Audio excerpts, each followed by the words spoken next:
Assalamualaikum warahmatullahi wabarakatuh.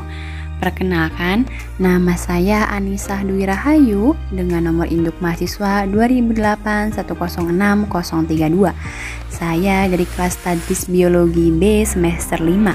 Di sini saya akan menyampaikan sistem reproduksi hewan avertebrata dan vertebrata. Pertama yaitu diawali dengan hewan avertebrata, yaitu ubur-ubur Aurelia aurita.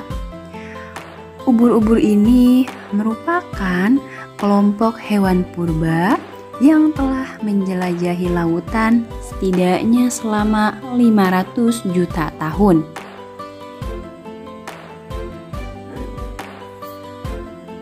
Tak hanya bentuk yang unik, ubur-ubur juga memiliki cara berkembang biak dan siklus hidup yang cukup kompleks. Ubur-ubur memiliki dua bentuk yang berbeda, yaitu medusa dan polip. Ubur-ubur dengan polip dapat berkembang biak secara aseksual dengan tunas, sedangkan medusa menghasilkan telur dan sperma untuk berkembang biak secara seksual. Dewasa yang disebut medusa melakukan perkembangbiakan secara seksual, yaitu dengan melepaskan telur dan sperma ke laut terbuka. Ubur-ubur jantan dan betina melepaskan sperma dan telur dari mulutnya.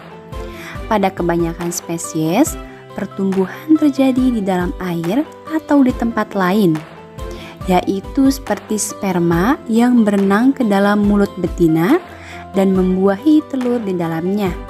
Telur-telur yang telah dibuahi berkembang menjadi planula, yaitu larva ubur-ubur yang bersilia dan berbentuk seperti buah pir yang pipih. Setelah beberapa hari, planula akan menempel pada permukaan yang kokoh dan berubah menjadi polip yang bentuknya seperti bunga. Pada tahap polip, ubur-ubur melakukan reproduksi secara aseksual, yaitu melalui tunas.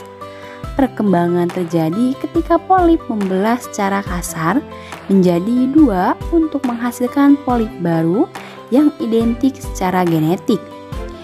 Mereka juga akan dapat menghasilkan atau berubah menjadi medusa tergantung pada jenis ubur-ubur. Selanjutnya yaitu cacing tanah, Lumbricina moniligastrida. Cacing bersifat hemaprodit, yang artinya dalam satu cacing memiliki alat kelamin jantan dan betina sekaligus. Namun, cacing tetap membutuhkan cacing lain untuk bereproduksi. Hal ini disebabkan oleh waktu kematangan sel kelamin jantan dan betina yang tidak sama. Cacing tanah masing-masing memiliki dua lubang jantan dan dua wadah sperma yang mengambil sperma dari pasangannya. Cacing tanah pun memiliki sepasang ovarium yang memproduksi sel telur dan klitelium yang akan membentuk tabung lendir di sekitarnya yang akan diisi dengan cairan albuminous. Untuk bereproduksi, cacing-cacing ini harus melakukan perkawinan silang dengan cara bertukar spermatozoid dengan meletakkan bagian anterior dengan posisi saling berlawanan. Dari hasil perkawinan ini kemudian akan dihasilkan kokon atau butir telur yang nantinya akan terlepas dari tubuh cacing pada hari ke-7 hingga hari ke-10. Setelah proses perkawinan antara 10-14 hari, kemudian kokon akan menetas dan menghasilkan bibit cacing tanah. Siklus hidupnya dimulai dari kokon, cacing muda, cacing produktif, dan cacing tua. Cacing akan menjadi dewasa dan siap kawin setelah berumur 2-3 bulan, terhitung semenjak menetas dari kokon. Namun, masa produktif cacing dewasa terjadi pada umur 4-11 bulan, yaitu ketika cacing tanah sudah mempunyai alat perkembangbiakan yang disebut dengan klitelium. Klitelium yang terlihat seperti cincin yang mana sebenarnya merupakan bagian dari tubuh yang menebal dan letaknya pada segmen 26 sampai 32 dari bagian atas tubuh cacing tanah. Warnanya lebih terang daripada warna tubuh lainnya. Nah, klitelium inilah yang akan mengeluarkan protein dan membentuk kokon setelah terjadi proses perkawinan silang.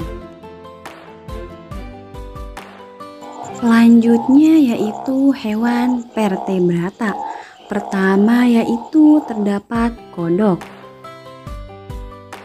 Perkawinan pada kodok dan katak disebut dengan amplexus. Jantan berukuran lebih kecil daripada betina dan jantan warnanya lebih gelap.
Selanjutnya yaitu reproduksi pada burung.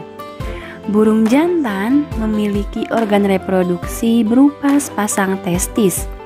Testis burung berbentuk oval, terletak pada sebelah ventral lobus penis. Sedangkan organ reproduksi burung betina yaitu ovarium. Ovarium burung yang berkembang hanya bagian kiri, yang terletak di bagian dorsal rongga abdomen.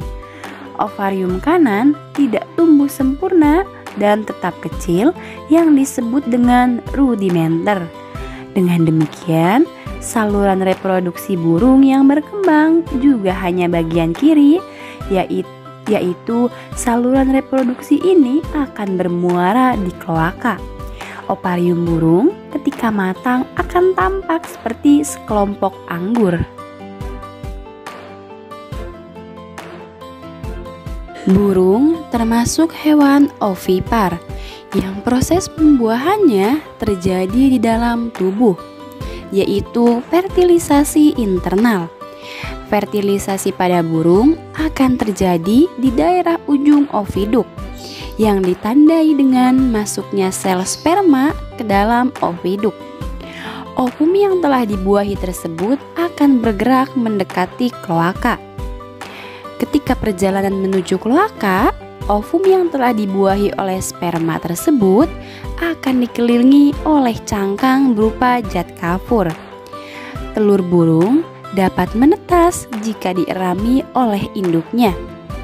Pertumbuhan embrio menjadi anak burung sangat dibantu oleh suhu tubuh induk saat penggeraman. Pada saat waktu menetas tiba, anak burung akan memecahkan kulit telur dengan paruhnya. Anak burung yang baru menetas tidak dapat langsung mencari makan sendiri karena matanya masih tertutup. Anak burung tersebut akan dibesarkan di dalam sangkar oleh kedua induknya.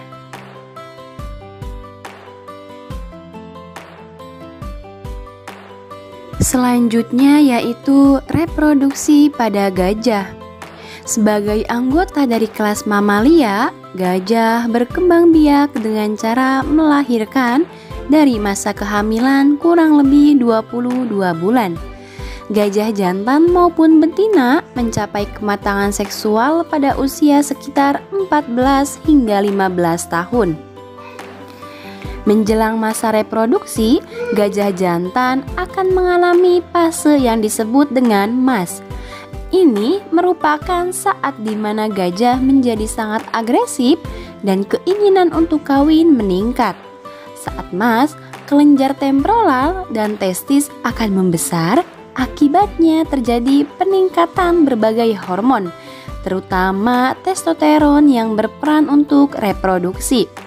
Gajah betina yang sedang dalam masa estrus atau birahi hanya akan menerima gajah jantan yang sedang mengalami emas dan menolak mereka yang tidak sedang berada di fase tersebut. Ekor gajah betina akan mengeluarkan suara-suara dan menunjukkan minat yang besar dan antusiasme pada gajah jantan. Gajah jantan akan menguji kesiapan gajah betina untuk berkembang biak dengan melakukan perilaku plemen yang menggunakan belalainya untuk membawa sampel urin pada reseptor feromonasal di mulutnya. Nah, reproduksi ini dapat berlangsung dari 1 jam sampai 4 hari, di mana gajah jantan akan tinggal di dekat gajah betina dan menjaganya dari jantan yang lain. Setelah 1-3 hari, gajah betina tidak akan lagi menerima pemuliaan atau mampu hamil. Yang biasanya gajah betina liar akan mulai bereproduksi pada umur 12-14 tahun.